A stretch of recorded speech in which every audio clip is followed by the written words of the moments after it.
welcome back to the Trauma Therapist Podcast. My name is Guy McPherson.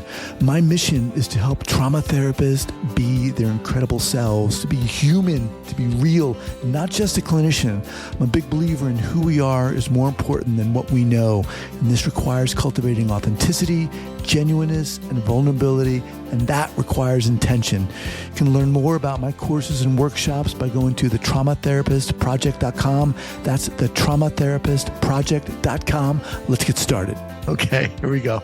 So 5, 4, 3, 2, and 1. All right, folks, welcome back to the podcast. Thrilled to have back Dr. Janina Fisher. Janina, welcome. Thank you. So Janina is a licensed clinical psychologist and a former instructor at Harvard Medical School, an international expert on the treatment of trauma. She's an advisory board member of the Trauma Research Foundation and the author of 3 books, Healing the Fragmented Selves of Trauma Survivors, Overcoming Self-Alienation, Transforming the Living Legacy of Trauma, a workbook for survivors and therapists, and then the Living Legacy Instructional Flip Chart. Janina is best known for her work on integrating mindfulness-based interventions into trauma treatment. She's also the creator of Trauma-Informed Stabilization Treatment Therapy. Janina, welcome back. Thank you. Thank you. So look, you just got off of a 3-hour plus webinar. Yeah. Give us a little snippet of what, where, who, what. This is a two module webinar series for Turkish therapists who are, we may not know this in the United States, but Turkey has been very advanced in terms of trauma research. There's been a lot of good research on dissociation, on trauma, and it's a very sophisticated group of therapists. Wow. Which I think we don't appreciate in the US. So are you still traveling all over the place? Only via Zoom. Okay. Zoom allows me to travel all over the world. I just did a trip to England for a series of conferences and workshops, but mostly I'm in the Bay Area Zooming.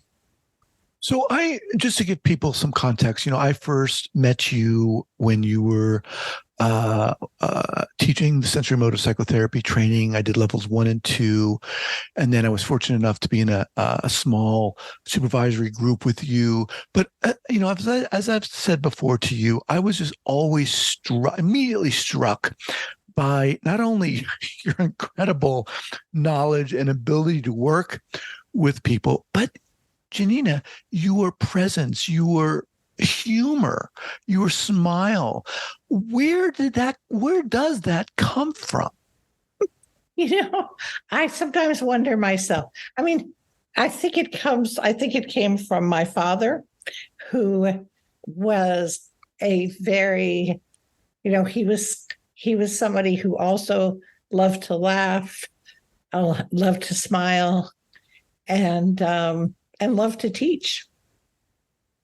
And that you just kind of absorbed that and brought that into your work. Did that come naturally, or is that something? It comes naturally. Yeah. In fact, at the beginning of my career, I always felt like if any supervisor saw me smiling and laughing, I would be condemned and thrown out of the profession. Right? Like, God forbid we should enjoy our clients. Really? It's very, from my perspective, it just immediately seems to shift the tone, right? It's almost like a disruptor and a state disruptor in a sense. That's the way it works for me. What are your thoughts? Yeah, I think that's a really good observation. Yeah, that if it's a state changer. And I think the psychodynamic idea that what clients want is for us to be part of their suffering, right? They want us to go to the depths of their most painful experience. What I've heard from clients is that's not true. That they actually want a therapist who can tolerate their pain without going there. So, okay, expound on that. Right. Well, the feedback I've gotten from clients, because I've had a very busy practice consulting to clients who have questions about, their progress and why they haven't gotten further and what they have liked and not liked about their therapies. And often what they say is, it's bad enough that I go to those places. I don't need the therapist to go there. And so what is that? I mean, I know intellectually what that means, but what does that look like? Because for a therapist to go there, as opposed to a therapist understanding what's it like to be there. I guess break it down. Does that mean that they don't want a therapist to obviously break down in session or emote? What does that mean? Well, often they say it isn't helpful when the therapist has a strong emotional reaction, because it makes them feel more shame, more freakish than if the therapist is more matter of fact. Right? When the therapist projects, I've heard these things before. You're not telling me something that shocks me.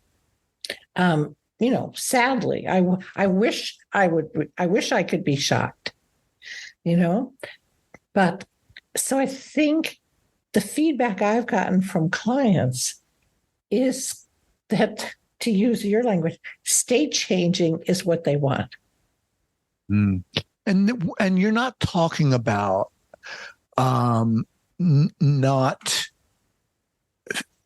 showing some kind of response, right? It's on a continuum. You're talking about not kind of crumbling, like, oh my God. But there's a difference between hearing something horrific and responding to it in a measured way.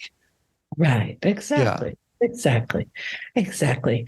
And, and I think the feeling of being understood is more important.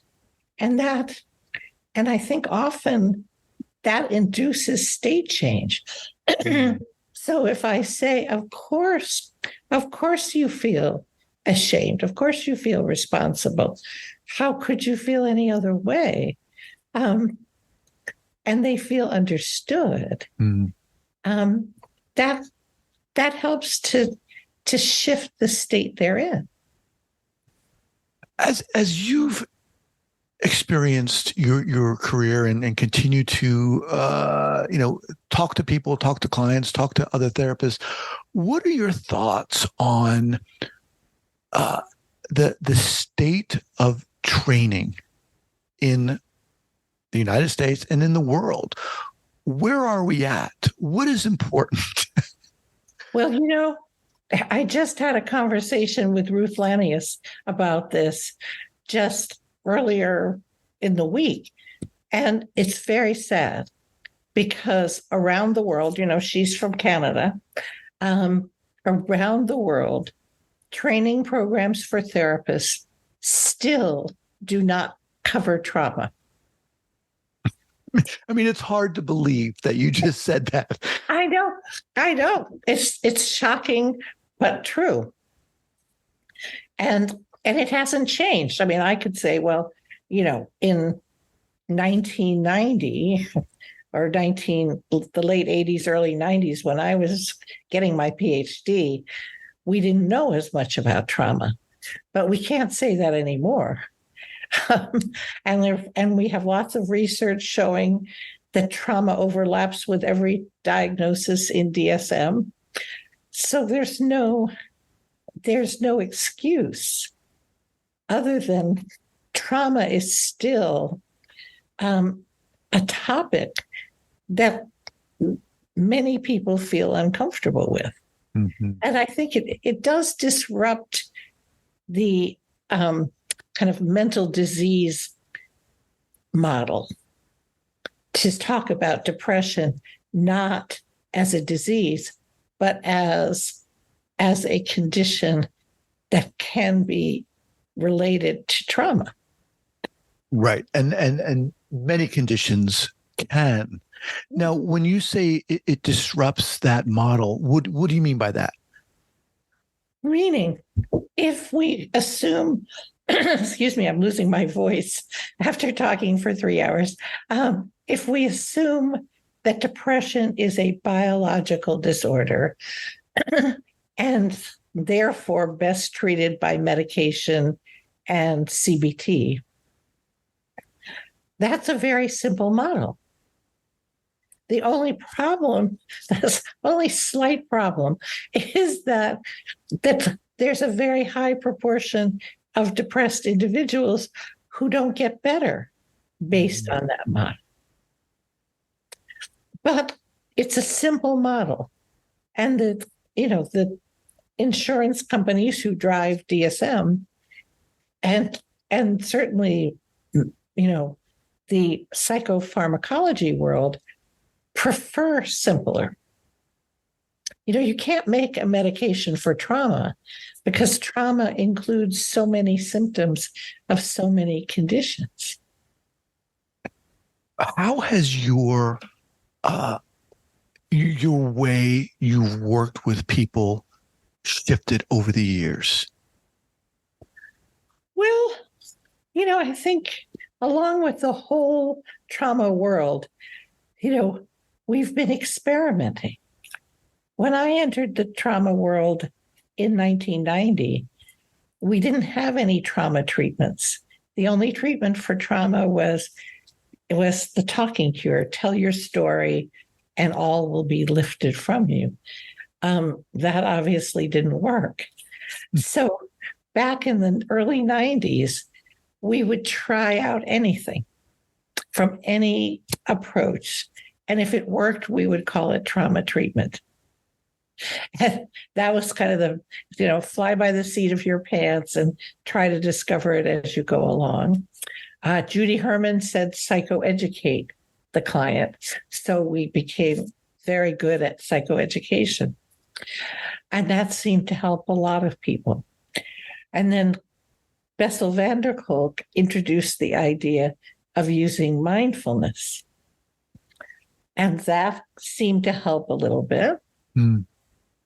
And then, of course, came EMDR, and that helped a whole bunch more. But it wasn't quite enough. And so then we had the body keeps the score and sensory motor psychotherapy and somatic experiencing, giving us somatic techniques. So all along, I think, I still use psychoeducation. I'm trying to retire from clinical practice because my teaching schedule is so busy. But if I were still doing full-time clinical practice, I would still do EMDR. I would still do a lot of sensory motor. And then in the last 10 years, I've developed my own approach, which is a trauma-informed parts approach that integrates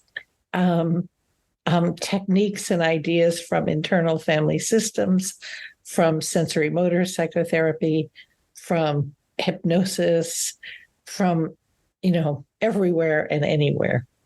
So you're talking about the trauma-informed stabilization treatment? Okay. Yes. So if we could, let me do this. Let me just pause here for a second to thank our sponsors. Again, we're speaking with Dr. Janina Fisher. We'll be back in just a couple seconds here. All right, Janina. So first of all, why did you develop this? I developed TIST because I found that I had many clients who couldn't tolerate EMDR. And then sensory motor helped because many of them could tolerate sensory motor psychotherapy. But there was still a subgroup who couldn't tolerate sensory motor, who couldn't tolerate EMDR, who usually had histories of failed treatments over many years. And I became curious about how to help them. And I had this idea that it might be easier for them to notice parts than notice the body. So, EMDR requires noticing memory, which can be very dysregulating and challenging. Sensory motor asks clients to go inside the body, which for some clients is a wonderful experience. For other clients, it's a very scary place. Mm-hmm. And so I had this idea that noticing parts would be less scary than noticing body experience. Yeah, I love that for me, because it kind of like, okay, there's this part out here that I can kind of look at and manage and mm-hmm. Right. It gives us a relationship right to that distressing feeling or body sensation. And that's what we need. We need that mindful relationship. So let's just take a moment. What would that look like if you were working with someone? How would you introduce that, and how might that unfold for that client? So the example I was just using with the Turkish therapist was a young woman diagnosed borderline, functioning well at work, but in a cycle in which she's very easily hurt, has very strong anger, rage reactions, then self-harms, and then drinks herself to blackout day after day, and has a history of many failed treatments. And so she came to see me, and I introduced her to the TIST model, which is, again, it integrates many approaches, mm-hmm. including what's called the structural dissociation model, which assumes that dissociative fragmentation is neurobiologically based, and that we develop parts driven by survival responses, so that typically people have a part driven by the fight response, a part driven by the flight response, a part driven by the fear response, the submission response, and the cry for help response. And so I introduce this young woman. I say, I think that you have been wrongly diagnosed. I see you as having a trauma-related disorder. And could I show you this model that might explain the difficulties you've been having? And most people, as she did, immediately recognize themselves in this model. Oh. So it wasn't hard for her to identify, the part of me that gets so hurt, that's my cry for help part. Oh, the part of me that screams at the person who hurt, that part, that's my fight part.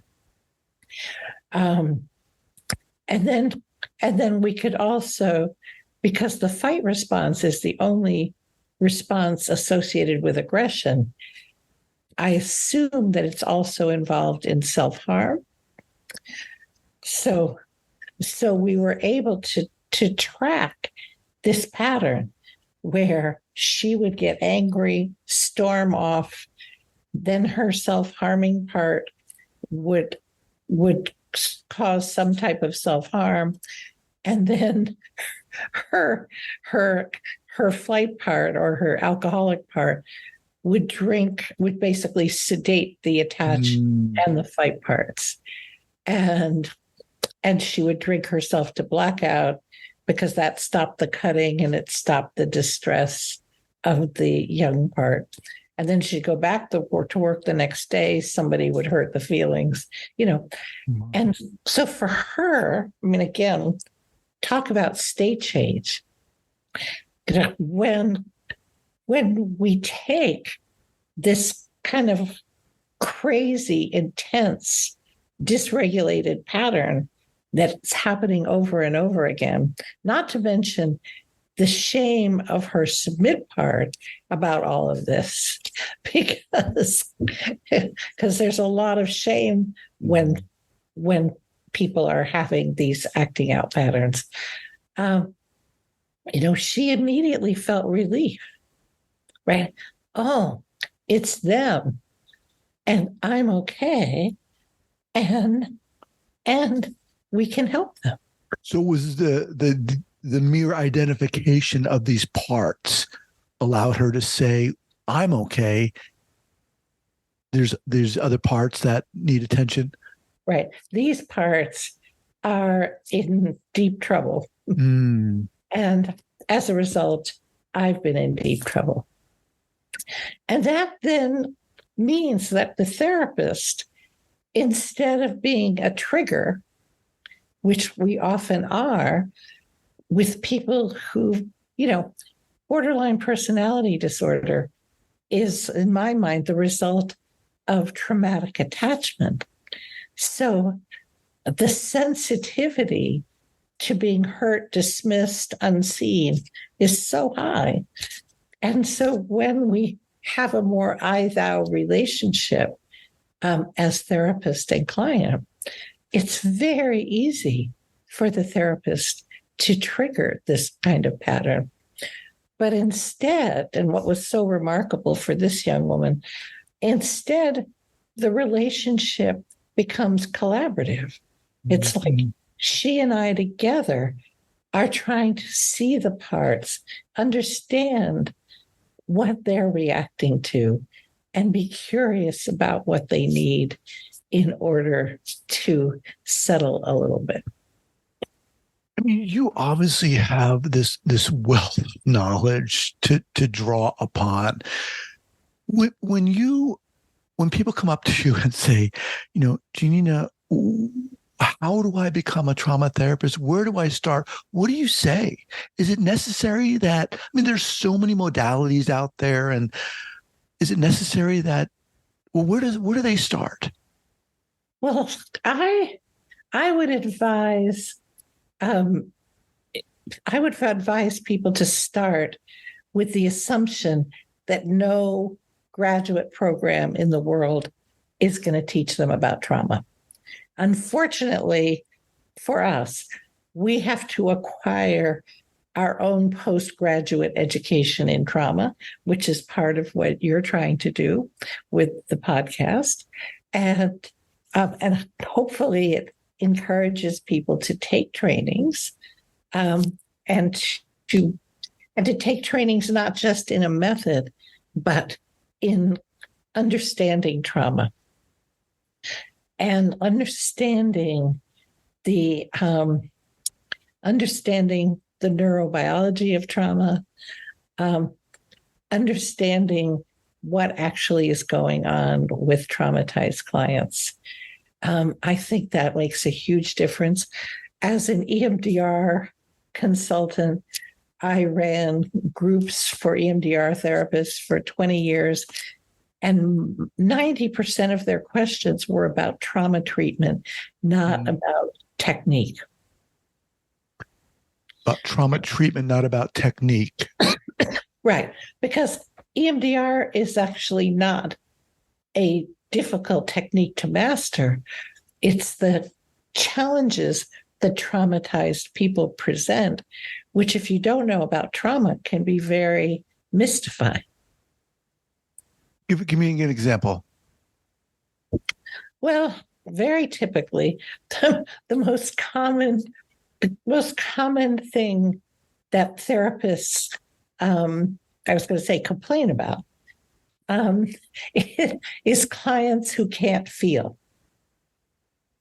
Right? Numb, intellectualized, disconnected, alexithymic clients, what often therapists call avoidant clients. And the fact that we don't understand that it's not that they're avoiding, they don't feel, right? Because they're in a parasympathetic state in which they are numb, in which they have no energy, in which they have no access to emotion. And so a lot of EMDR therapists in my groups would encounter those clients. The clients would be perfectly happy to try EMDR, but just a few sets, and the client would become so numb that it often felt like, what's the point in continuing? Or clients would get so hyperactivated that they would be overwhelmed and unable to tolerate it. Those are the two most frequent complaints that I hear. And so that's about understanding trauma, as you know. So, right. So, as opposed to understanding the modality or being even very proficient in the modality. Exactly. Right. I think of myself as very proficient in the modality, but doesn't mean that my clients won't have the same reactions. That's very interesting. Now, in terms of therapists doing their own work, doing their own quote unquote trauma work, their own therapy work, how important is that? I think it depends. Excuse me. I think it depends on how much the therapist is suffering. How much the trauma of the therapist's trauma is affecting the therapist both in therapy and out. So, I would say most therapists that I know have done their own work. Maybe they haven't done it as completely as therapists often want people to do their work, but they've done enough work that they have stable, good lives. They get triggered because no amount of trauma work is going to stop triggering. Mm-hmm. That's a biological, it's a biological phenomenon that we're not going to get brains to give up. Right? Right? Even psychedelics don't change the brain that much. Right. So as we kind of wind down here, if people are interested in learning about TIST, Trauma-Informed Stabilization Treatment, are you offering trainings on your website or what? They can read about TIST on my website. The trainings are being offered through the Therapy of Academy Wisdom. The Academy of Therapy Wisdom, which is therapywisdom.com. Oh, okay. And we now have over 200 certified graduates of the first two training cycles. So literally from around the world. Very cool. Okay, we'll have that linked up the show notes here at the traumatherapistpodcast.com, therapywisdom.com. Janina, look, come on. You are so friggin' inspiring. And you just have this beautiful presence about you. I don't know what it is. It's very unique, but I love having you on here. Oh, thank you. Thank you. It's so nice to see you. We go back such a long way. We do. We do. What's next for you? What's next for you in terms of work and trainings and so forth? I have a lot on my plate. I'm doing a lot of trainings for different European countries, both TIST and, I still do some EMDR workshops. I still do body-centered therapy workshops. But I would say most of my energy is going into developing TIST. And I'm hoping, fingers crossed, at some point to be able to do some research. We were all set to do a research project on the effectiveness of TIST when the pandemic hit. Oh, wow. And that canceled the studies, which couldn't be postponed because the studies were being done by graduate students who had a limited window of time to finish their research and get their PhDs. Right. So, wow. Well, we'll look forward to that. Again, we'll have your website as well as therapywisdom.com linked up here. Janina, thank you so much. It's an honor having you on here. Oh, thank you. Thank you. I love to be here. Appreciate that. We'll be in touch. Okay, great. All right. Bye-bye.